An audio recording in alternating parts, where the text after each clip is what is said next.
For thousands of years, one of the world's oldest civilizations was known to much of the Western world as Persia. The name evoked imperial power, royal courts, monumental architecture, and a literary tradition that shaped global culture. But the people of this land did not originally call their country Persia. They used a different word, one far older.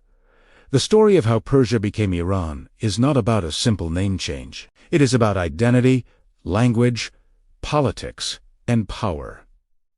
The roots of the word Iran stretch deep into antiquity. The term comes from the old Iranian word Arya, meaning noble or free, and from Arianum, meaning the land of the Aryans. In ancient Avestan texts and later Middle Persian inscriptions, the term Iran referred to the people and the realm. This identity existed centuries before modern nationalism. The first major empire to unify much of the Iranian plateau was founded in the 6th century BCE by Cyrus the Great. Under the Achaemenid Empire, the territory expanded from Anatolia and Egypt to Central Asia and the Indus Valley. The ruling dynasty came from a region called Persia in Old Persian.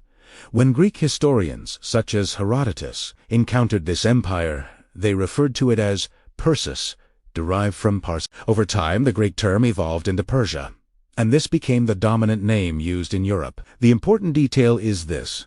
Persia originally referred to one province, the homeland of the Persian tribe, not the entire civilization. However, because the ruling dynasty came from that region, the name of the province became the name of the empire in Western languages. This pattern is common in history, but it created a dual identity. For outsiders, the empire was Persia.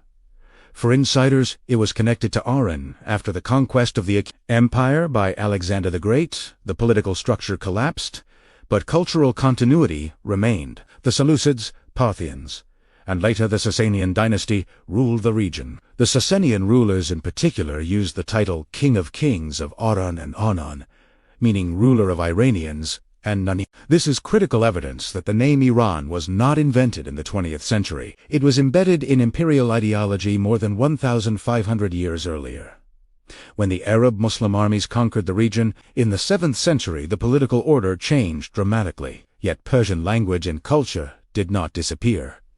In fact, New Persian literature flourished under Islamic rule. Poets such as Ferdowsi preserved pre-Islamic memory in works like the Shahnameh, which repeatedly referenced Iran as a civilizational homeland. Throughout the medieval period, the term Iran survived in literature and political thought, even while Western maps continued to use Persia. By the early modern period, European travelers, diplomats, and merchants consistently used Persia in their writings. The Safavid dynasty, which established 12-verse Shi'ism as state religion in the 16th century, was known internationally as the Persian Empire. Trade agreements, cartography, and diplomacy reinforced this terminology. For centuries, the Western world knew the country exclusively as Persia. This external naming became deeply rooted in global consciousness. In the 19th century, however, the region faced severe political and economic pressure from imperial powers, including Britain and Russia. The Qajar dynasty struggled to maintain sovereignty.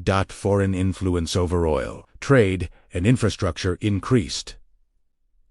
At the same time, intellectual movements promoting nationalism and modernization emerged among Iranian elites. These reformers looked back to pre-Islamic history to construct a unifying national narrative. They emphasized ancient heritage, language, and continuity.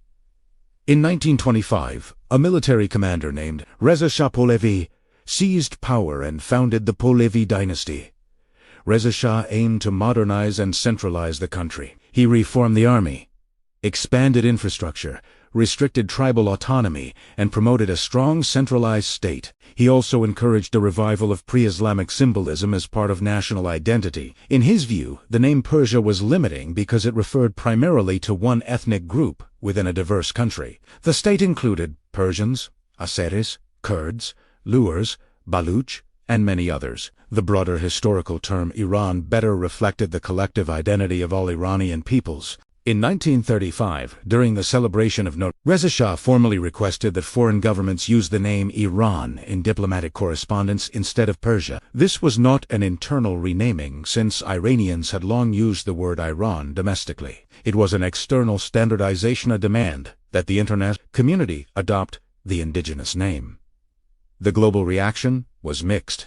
Many Western scholars and diplomats were accustomed to Persia and associated it with cultural prestige. Some feared the historical brand recognition of Persia would be lost.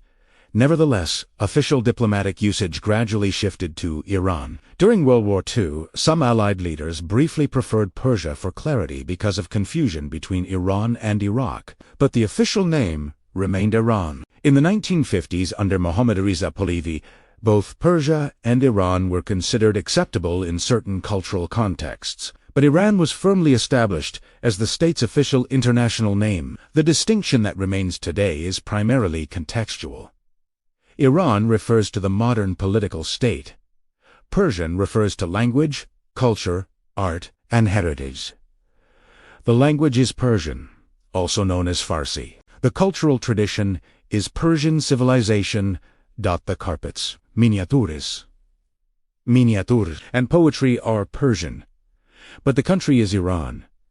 The transformation, therefore, was not a replacement of one identity with another. It was a correction of an external label to match an internal historical reality. Names carry political significance.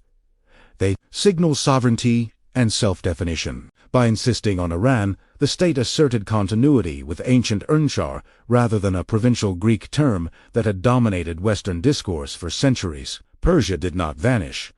It survives culturally and historically, but in diplomatic and political language the world adopted the name Irana, name rooted in over 2 millennia of civilizational memory. What appears to be a 20th century change was in fact the revival of an ancient identity. The world stopped using the Greek exonym and began using the indigenous name, and in doing so the nation known abroad as Persia reintroduced itself to the world as Iran.